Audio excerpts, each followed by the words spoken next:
올려드리겠습니다. 옆 사람과 이렇게 한번 인사할까요? 당신이 있어 내가 있습니다. 한 번 더 고백할까요? 당신이 있어서 내가 있습니다. 평소에 반대로 이야기하지 않으시죠? 내가 있어서 당신이 있습니다. 이것이 아니라 당신이 있어 내가 있습니다. 이 고백이 저와 여러분의 고백, 가정의 고백, 교회 고백 될 수 있기를 소원합니다. 오늘 데살로니가전서 5장 14절, 15절 말씀을 통하여서 교회 생활에 대한 바울의 권면이라는 제목으로 하나님 말씀 증거하겠습니다. 데살로니가전서는 굉장히 의미가 깊은 서신입니다. 물론 다 의미가 있지만 사도 바울의 많은 서신 가운데 가장 처음으로 쓰여졌다는데 큰 의미가 있죠.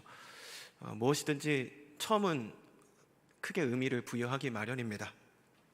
바울이 첫 번째 서신을 썼고 오늘은 그 첫 번째 서신의 마지막 부분을 살펴보고 있습니다. 왜 제가 첫 서신이다 이 내용을 강조하냐면 사도 바울이 그리고 초대교회가 그 신앙을 처음부터 강조했던 그 가치가 처음 서신에부터 담겨져 있기 때문에 그렇습니다. 오늘 우리가 14절, 15절 두 절을 읽었는데요. 앞서 12절 위에 표제를 보시면 권면과 끝 인사 이렇게 되어 있습니다. 마지막 인사를 하는 거예요. 12절, 13절을 보면 목회자들에 대한 부분이 나옵니다. 형제들아, 12절, 형제들아 우리가 너희에게 구하노니 너희 가운데서 수고하고 주 안에서 너희를 다스리며 권하는 자들을 너희가 알아주어라. 그러니까 목회자들에 대해서 어떤 태도를 가져야 되는가 12절, 13절에 말씀하고 있고 그 뒤에 이어서 14절, 15절에서는 성도 간에 교회 안에서 어떻게 서로를 마주 대해야 되는가 그 말씀을 하고 있습니다. 여러분 교회 생활 잘 하고 계세요? 네, 한 5분 말씀하신 것 같은데 다시 여쭤볼게요. 교회 생활 잘 하고 계세요?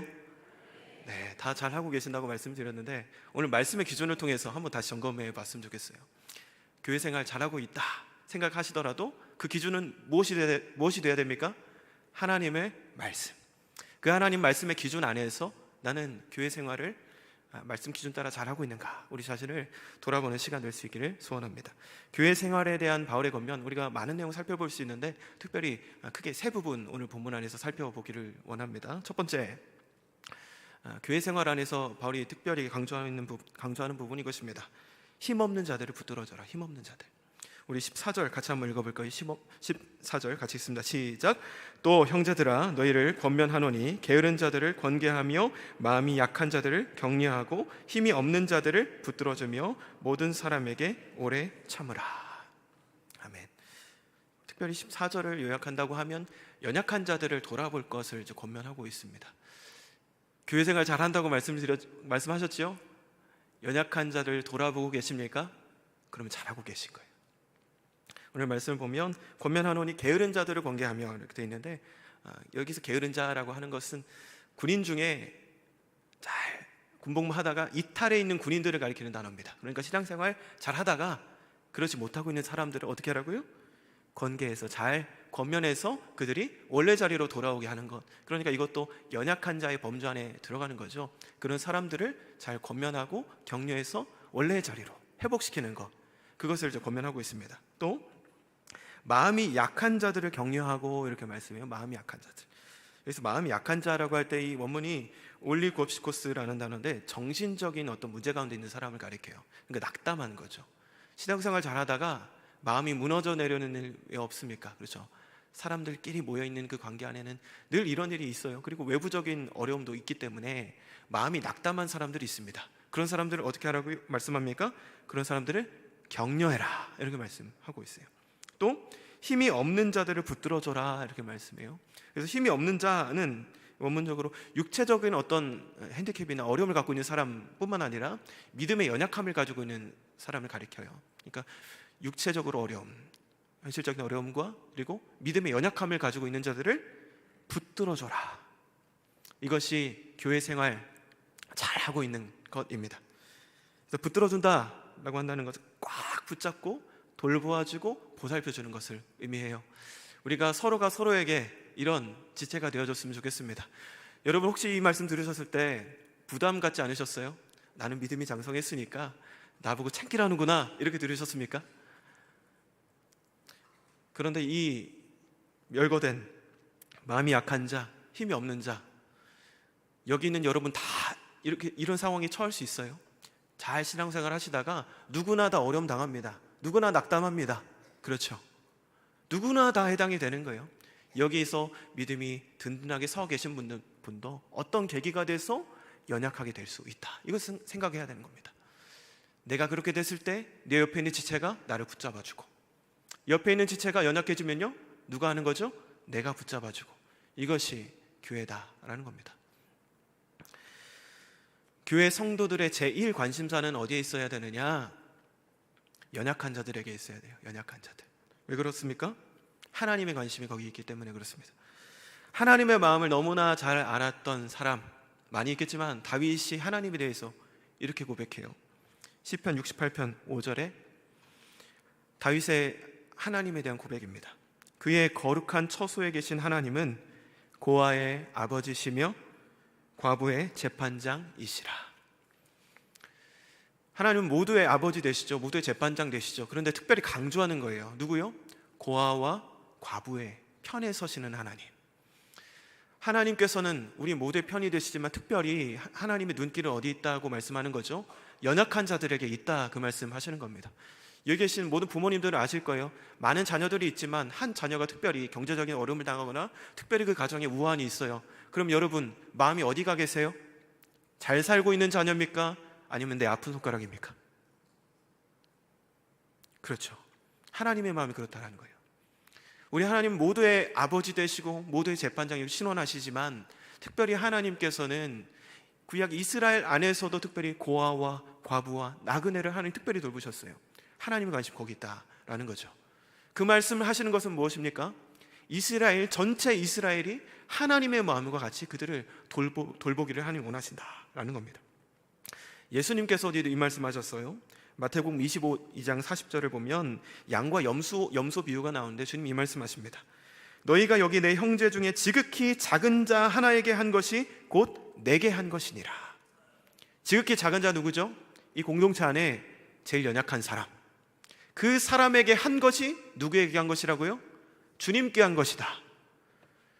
주님 잘 섬기고 싶으시죠? 누구 섬기면 됩니까? 누구 섬기면 돼요? 여러분 눈에 보이는 지극히 작은 자를 주님 섬기듯 하는 것, 그것이 교회 생활 잘하는 것입니다. 사도 바울은 로마서 14장에서 오늘 본문과 동일한 주제로 또 한번 말씀해요. 로마서 14장 1절에 믿음이 연약한 자를 받으라. 육체적으로 현실적인 어려움뿐만 아니라 믿음이 연약한 자들을 받아내고 그들을 주님 뜻 가운데로 잘 인도하는 것, 그것이 교회 생활을 잘하는 것이다 라는 겁니다. 레위기 19장 34절을 보면 또 이 말씀하세요. 하나님께서 이스라엘 백성에게 너희와 함께 있는 거류민을 너희 중에서 나은 자같이 여기며 자기같이 사랑하라. 너희도 애굽 땅에서 거류민이 되었었느니라. 나는 너희의 하나님 여호와이니라. 제가 계속해서 성경 말씀을 소개해드리고 있어요. 성경에서 계속 반복적으로 말씀하고 있다는 걸 강조드리고 싶은 거예요. 공동체 가운데 연약한 이를 돌보야 하는 이유는 내가 여유가 돼서가 아니라, 내가 마음이 넓은 사람이어서 여유가 생겨서가 아니라, 우리가 연약한 이를 돌보는 이유는 그것이 우리가 받은 구원을 표현하는 삶의 방식이기 때문에 그렇습니다. 야고보서 1장 27절 한번 띄워주시겠어요? 우리가 경건하다라는 것을 이야기하는데 야고보서 1장은 경건의 두 측면을 가르쳐 보여줘요. 같이 한번 읽겠습니다. 시작. 하나님 아버지 앞에서 정결하고 더러움이 없는 경건은 곧 고아와 과부를 그 환난 중에 돌보고 또 자기를 지켜 새 속에 물들지 아니하는 그것이니라. 아멘. 좀 계속 띄워주세요. 우리가 경건이라고 하면 보통 어떤 걸 떠올리세요? 예배 안 빠지고 신실하게 하나님 잘 섬기는 사람, 그 경건을 이야기합니다. 그런데 성경은 경건의 두 측면을 보여줘요. 그런데 그 경건을 소개할 때 정결하고 더러움이 없는 경건은 무엇이라고 정의합니까? 곧 고아와 과부를 그 환난 중에 돌보고, 이것을 먼저 소개해요. 그리고 나서 뭐가 나오죠? 자기를 지켜 새 속에 물들지 아니하는 그것. 우리는 경건이라 하면 뒤에 소개된 것을 많이 생각합니다. 나를 지키는 것, 죄로부터 나를 지키는 것, 거룩을 지키는 것. 그런데 성경은 먼저 얘기해요. 적극적인 의미의 경건인 거죠. 적극적인 의미에서 연약한 자를 돌보는 것이 하나님 기뻐하신 경건이다 라는 것입니다. 여러분, 이 두 측면을 다 취하시는 경건한 저와 여러분 될 수 있기를 소원합니다. 완전한 경건입니다. 세상 나라와 하나님 나라는 기준이 다릅니다. 세상 나라는 연약한 이는 어떻게 됩니까? 도태돼요. 약육강식이에요. 우리 특별히 사회생활 하시는 분들은 다 그렇게 고백하실 거예요. 이야기하실 거예요. 회사 안은 힘들지만 회사 밖은 지옥이다, 이런 표현하기도 하고. 왜 그렇게 표현해요? 그만큼 척박하고 그만큼 약육강식, 약한 사람 도태됩니다. 이 세상 가치관이 그렇기 때문이에요. 세상의 질서가 그렇기 때문에 그렇습니다. 그런데 하나님 나라는 다릅니다. 완전히 뒤집어져 있어요. 하나님 나라는 연약한 자가 대접받는 곳이어야 합니다. 왜요? 그 나라의 통치자의 관심이 거기 있기 때문에 그렇습니다. 우리가 자주 고백하는 찬양, 예수 사랑하심을 563장 3절 가사가 이렇습니다. 내가 연약할수록 더욱 귀히 여기사 높은 보좌 위에서 낮은 나를 보시네. 이해되세요? 세상은 연약할수록 하찮게 여깁니다.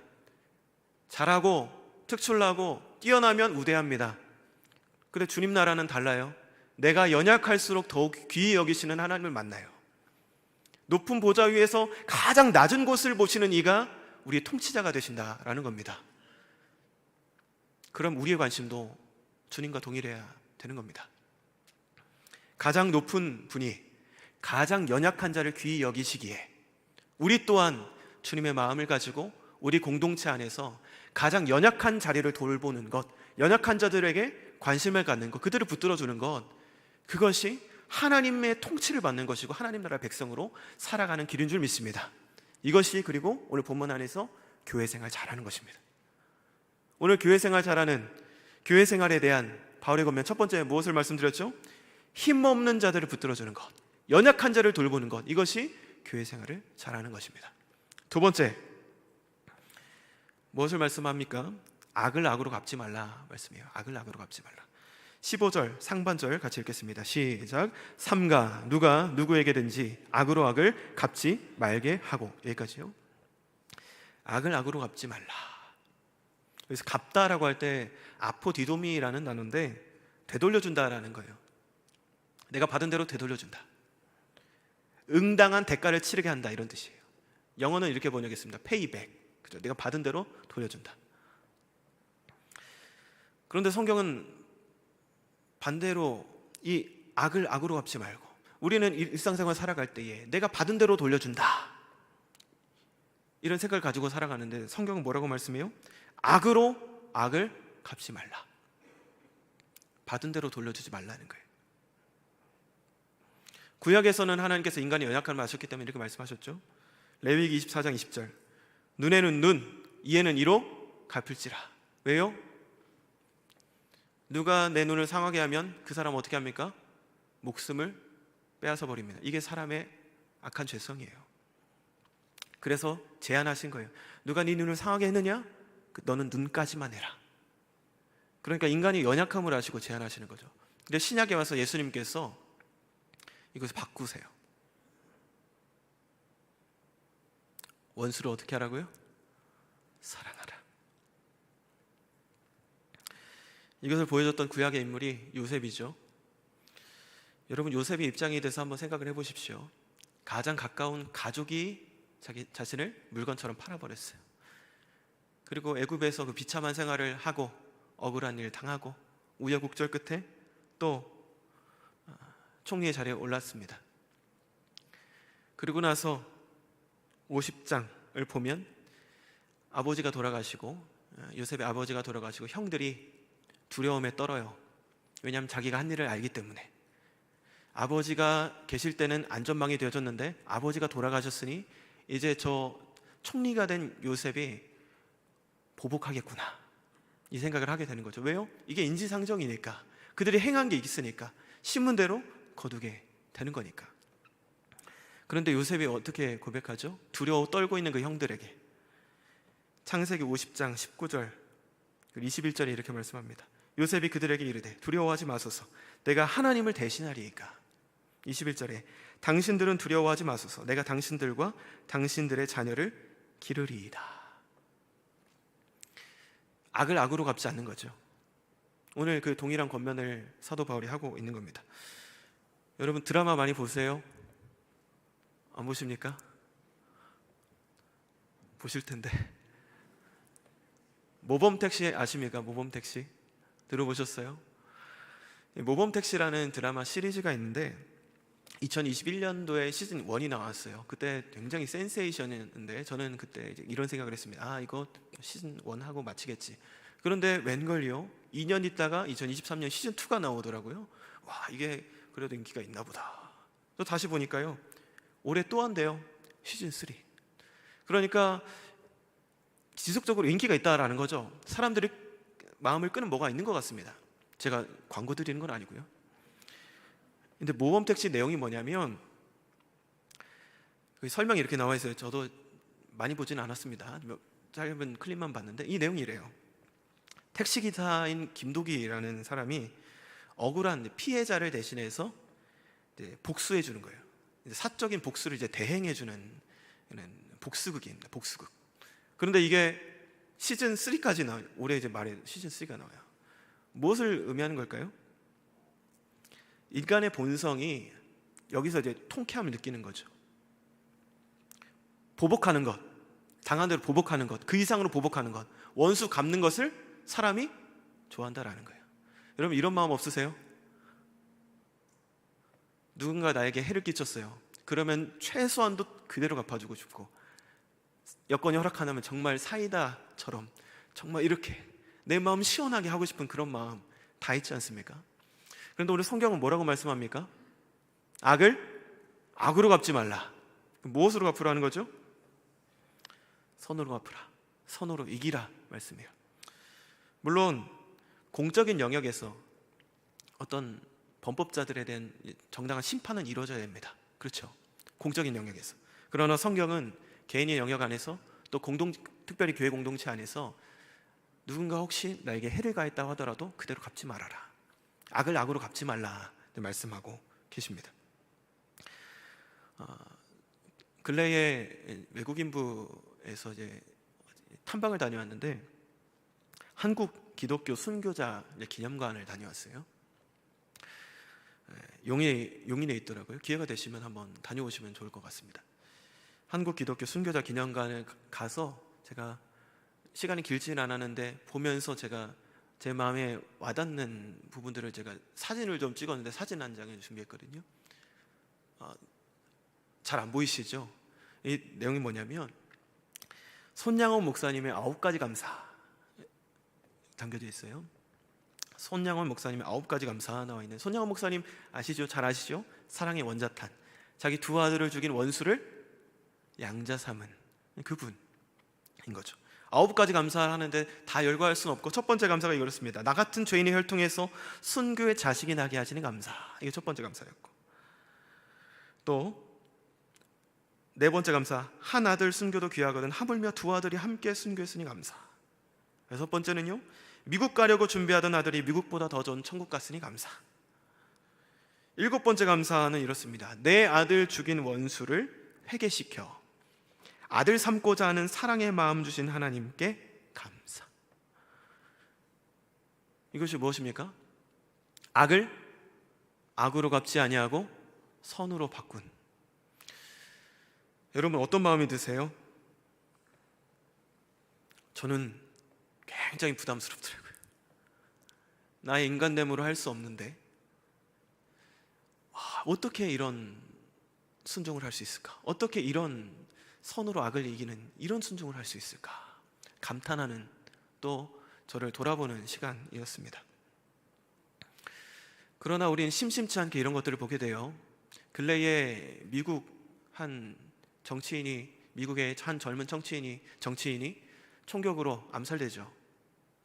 그래서 많은 이들이 미국 안에서 큰 혼란이 있을 것이다, 내전이 벌어질 것이다 얘기를 하는데, 그 총격으로 사망한 그 남자의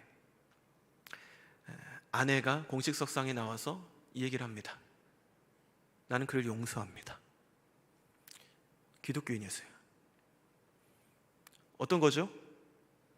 악을 악으로 갚지 아니하고 선으로 바꾸는 것입니다. 여러분, 타 종교에서 이런 일 보셨어요? 기독교 복음의 능력입니다. 악을 악으로 갚지 않고 선으로 바꿀 수 있는 것은 복음이 아니고선 할 수 없어요. 지금 숙연해졌는데, 여러분, 이것은 우리에게 부담을 주고자 하는 것이 아니라 오늘 이 말씀은 우리가 받은 구원을 보여줘요. 주님이 우리에게 악을 악으로 갚으셨다면 이 자리에 있을 자 아무도 없습니다. 동의하시지요? 우리가 왜 악을 악으로 갚아서는 안 됩니까? 나에게 나의 악을 악으로 갚지 않으신 그분의 구원을 내가 입었기에 그 구원을 내가 표현하는 겁니다. 내 삶으로. 나의 구원을 삶으로 드러내는 방식, 그것이 악을 악으로 갚지 아니하는 것. 혹여 부담이 된다 하더라도 내가 정말 그 구원을 받은 자라면 주님 앞에 간구하며 선으로 악을 이기는 이 길을 힘쓰시는 저와 여러분 될 수 있기를 간절히 소원합니다. 오늘 교회 생활에 대한 바울의 권면, 첫 번째 무엇이었죠? 힘이 없는 자를 붙들어줘라. 연약한 자들을 붙들어주는 것, 이것이 교회 생활 잘하는 것입니다. 두 번째는요, 교회 생활 하면서 악을 악으로 갚지 않는 겁니다. 누가 나에게 불편하게 하고 상처를 주고 억울하더라도 당신도 한번 당해보십시오, 이것이 아니라 주를 생각하며 참는 겁니다. 주님이 나를 참아주셨기에 내가 받은 구원을 나의 삶을 통해서 표현하는 거죠. 마지막 세 번째, 모든 사람에 대해서 선을 따르라, 이 말씀하세요. 15절 같이 읽겠습니다. 시작. 삼가 누가 누구에게든지 악으로 악을 갚지 말게 하고 서로 대하든지 모든 사람을 대하든지 항상 선을 따르라. 아멘. 항상 선을 따르라. 이 선이 뭘까요? 아가토스라는 단어인데 인격이나 성품의 좋음을 가리킵니다. 그리고 이것이 구약 성경에서는, 구약 성경 안에서는 토부라는 단어로 번역돼요. 토부는 무엇이죠? 이 토부가 처음 나왔던 곳이 창세기 1장 4절인데 하나님이 보시기에 좋았더라. 하나님이 보시기에 좋은 모습이 토부입니다. 근데 무엇을 따르라고 말씀해요? 항상 선을 따르라. 우리가 공동체 안에서 항상 추구해야 될 것이 무엇이에요? 하나님 보시기에 좋은 것을 따르라는 거예요. 하나님 보시기에 좋은 것. 근데 그 대상은 누구죠? 모든 사람. 여러분, 사람들은 일반적으로 선을 행할 때에 선택적으로 행합니다. 내가 좋아하는 사람에게 좋은 것을 주고 내가 좋아하는 사람에게 최선의 것을 줍니다. 선택적으로. 그 대상이 아닌 사람에게는 어떻게 하죠? 없는 거예요. 선택적인 선을 행해요. 그런데 오늘 본문은 넓힙니다. 내가 선을 행하는 반경을 확 넓혀요. 제외됨이 없이. 누구를 대하든지 선을 따르라고 말씀합니까? 모든 사람. 다시 여쭤볼게요. 부담스러운 질문인데 교회 생활 잘하고 계시죠? 교회 생활 잘하는 건 무엇입니까? 모든 사람에게 대하여 선을 따르는 것. 부담이지만 신령한 근심으로 받고 도전하는 저와 여러분 될 수 있기를 소원합니다. 다 바라보며 잘 섬기고 있는데 그 사람은 제외하고 있다면 제외하지 마시고 그 사람까지도 포함시키는 이 오후가 될 수 있기를 소원합니다. 바울은 그의 모든 서신에서 늘 강조해요. 이 모든 사람에 대해서, 모든 사람. 갈라디아서 3장 28절을 보니까 이 모든 사람을 풀어서 설명하네요. 너희는 유대인이나 헬라인이나 종이나 자유인이나 남자나 여자나 다 그리스도 예수 안에서 하나이니라. 누구도 제외함이 없는 거예요. 그 사람이 내가 보기에 조금 마음에 안 들어도 조금 의견이 달라도 그 사람을 토부, 선을 행하는, 내가 선을 행하는 그 안에서 제외시키지 않는 것, 그것이 교회 생활을 잘하는 것이다 라는 겁니다. 주님께서 이 말씀하세요. 마태복음 5장 46절에 너희가 너희를 사랑하는 자를 사랑하면 무슨 상이 있으리요? 세리도 이같이 아니하느냐? 또 너희가 너희 형제에게만 무난하면 남보다 더하는 것이 무엇이냐? 이방인들도 이같이 아니하느냐? 48절 그러므로 하늘에 계신 너희 아버지의 온전하심과 같이 너희도 온전하라. 여기서 온전하라 하신 말씀은 뭐죠?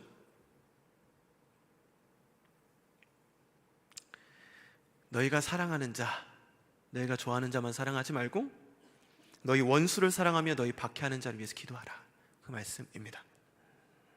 우리가 행하고 있는 선을 확장시키라는 거죠. 선택적으로 선을 행하지 말고. 말씀 정리하겠습니다. 교회 생활에 대한 바울의 권면, 첫 번째 무엇이었습니까? 연약한 자를 돌보는 것, 힘이 없는 자를 붙들어주는 것.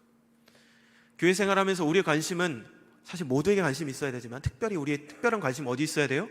우리 공동체 안에서 연약한 자들에게 있어야 된다라는 것입니다. 우리 각 개인이 구역 안에서, 지역 안에서 이런 순종의 모습이 나타나길 간절히 소원합니다. 그래서 연약한 자가 천대받고 연약한 자가 소외되는 세상과 똑같은 그런 모습이 아니라 세상과 정반대의 모습, 연약한 자가 환대받는 공동체가 될 수 있기를 간절히 소원합니다. 또 두 번째는요, 악을 악으로 갚지 않는 거예요. 혹시 내가 어려움 당하더라도, 나를 힘들게 하는 사람이 있다 하더라도 똑같이 갚아주지 않는 겁니다. 선으로 바꾸는 거죠. 이것이 교회 생활 잘하는 것입니다. 마지막 세 번째 뭐 말씀드렸죠? 모든 사람에게 선을 행하라, 선을 따르라. 이것은 하나님 아버지의 마음이 있지 않고서는 할 수 없어요. 아버지의 마음은 모든 자녀에게 향하듯이 아버지의 마음을 품을 때 우리는 모든 사람에게 선을 행할 수 있습니다. 저는 말씀을 마치면서 우려가 있었어요. 이것이 부담으로 마치지 않았으면 좋겠다. 그저 도덕 수업으로 마치지 않았으면 좋겠다. 오늘 말씀드린 세 가지는 우리에게 부담을 주는 것이 아니라, 어떤 과제가 아니라 우리가 받은 구원을 가리킵니다. 주님은 가장 낮고 연약한 나를 돌보셨습니다. 고아였던 나를, 과부였던 나를, 의지할 데 없던 나그네였던 나를 그 누구도 거들떠보지 않았는데 주님이 돌아보셨습니다. 나는 그 구원을 받았습니다. 그러니 나도 연약한 자를 바라봅니다. 내 과거의 모습을 돌아보니 나는 내 죄로 말미암아 영원히 죽어 마땅한데, 심판대 앞에 나의 모든 죄를 열거하시면 나는 아무 말 할 수 없이 그 심판을 받아들여야 했던 죄인인데, 그 악을 악으로 갚지 않으시고 나에게 은혜 베풀어 주신 주님의 은혜를 알기에 나 또한 누군가 나에게 악을 행한다 할지라도 악으로 갚지 아니하는 것. 그리고 많은 이들, 어떤 사람은 그래도 좋은 모습이 있고 이 사람은 저런 모습이 있고, 그런데 나는 좋은 모습이 전혀 없는데, 나는 은혜에서 제외돼도 할 말이 없는데, 모든 사람에게 은혜를 베풀어 주신 주님의 그 구원을 알기에 나 또한 내 생각 따라서 제한하지 않고 모든 사람에게 선을 행하는 것. 우리가 이 구원을 받았기에 우리가 받은 구원을 우리의 삶을 통하여서 나타낼 수 있기를 간절히 소원합니다. 우리 말씀 기억하면서 한번 기도했으면 좋겠습니다. 하나님, 나의 시선이 우리 공동체 안에 가장 연약한 자들에게 있게 하여 주옵소서. 내가 어려움 당하면, 누군가 나에게 해를 가하면 나는 갚아주고 싶은데 주님 생각하며 악을 악으로 갚지 않게 하여 주옵소서. 나는 내가 좋아하는 사람과만 함께하고 싶은데 주님이 은혜에서 나를 제외하지 않으셨으니 나도 그 누구도 제외하지 않고 모든 사람에게 선을 행하게 하여 주옵소서. 오늘 말씀 기억하며 우리 주님 찾고 기도합니다. 주여, 아버지 하나님, 오늘 말씀 기억하면서 기도합니다. 교회 생활에 대한 바울의 권면을 바라보며 나는 교회 생활을 어떻게 해야 하는가, 어떻게 하는 것이 주님이 기뻐하시는 교회 생활인지 신앙생활인지 돌아보게 하시니 감사합니다.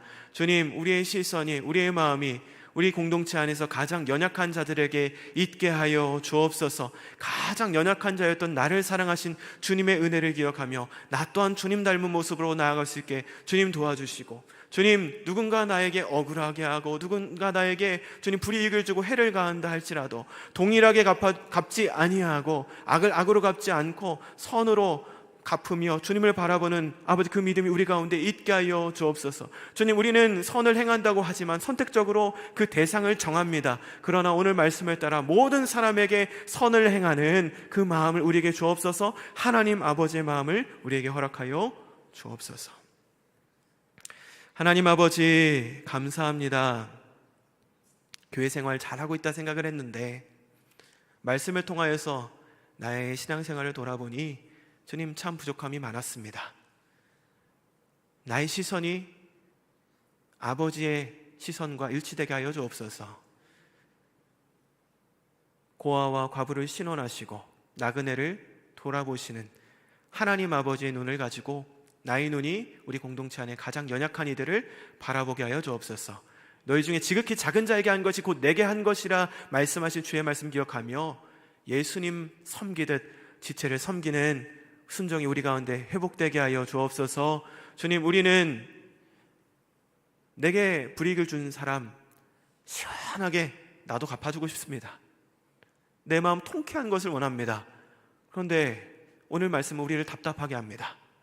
그러나 내가 받은 구원을 기억하니 주님이 내게 그것을 행하셨습니다. 악을 악으로 갚지 않으셨습니다. 주님의 구원을 기억하며 나 또한 악을 악으로 갚지 않게 하여 주옵소서. 주님, 내가 사랑하는 대상을 내가 선택적으로 정하지 아니하고 모든 사람을 구원해서 제외하지 않으신, 나를 구원해서 제외하지 않으신 그 주님의 은혜를 기억하며 나 또한 모든 이들을 바라보며 선을 행하는 그 모습이 있게 하여 주옵소서. 감사합니다. 예수님 이름으로 기도합니다. 아멘. 찬송가 620장 1절만 함께 드립니다.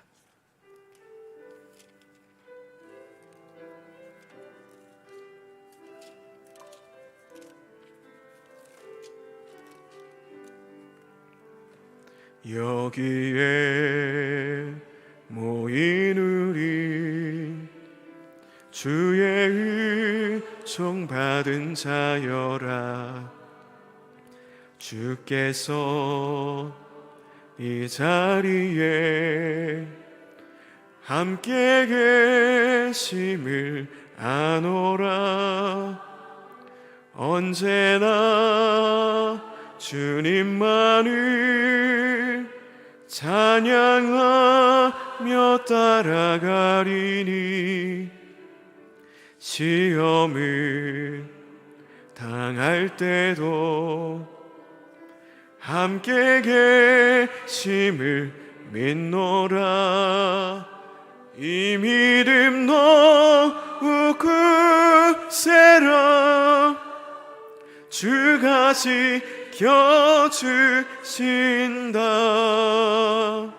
어두운 밤에도 주의 밝은 빛 인도하여 주신다. 아멘. 봉헌기도와 축도로 예배 마치겠습니다. 하나님 아버지, 주님 주신 은혜에 내게 베풀어 주신 그 구원에 감사하여 우리의 마음을 담아 예물 올려드립니다. 11조로 감사의 예물로 또 구역예배 헌금으로 일천머지 예물로 주 앞에 드렸습니다. 주님 기뻐 받아주시고 드린 손길이 복되게 하여 주옵소서. 주 예수님 이름으로 기도합니다. 지금은 우리 주 예수 그리스도의 은혜와 하나님 아버지의 크신 사랑하심과 성령 하나님의 교통하심이 이 자리에 예배하는 모든 예배자들 위에 지금으로부터 영원까지 항상 함께 있을지어다. 아멘.